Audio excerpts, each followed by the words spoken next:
大家好，依家想同大家介紹下點樣用 AI 重配裝修入邊嘅智能家具替換功能。首先上載或者揀一張相片，記住相片唔好太大或者太細，一般建議解像度大約1080至2K。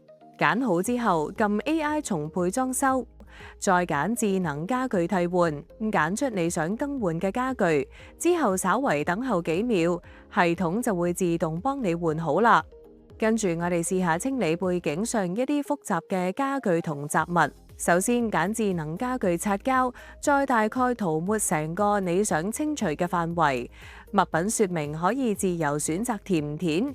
之後撳套用、耐心等幾秒，雜物就會被清除。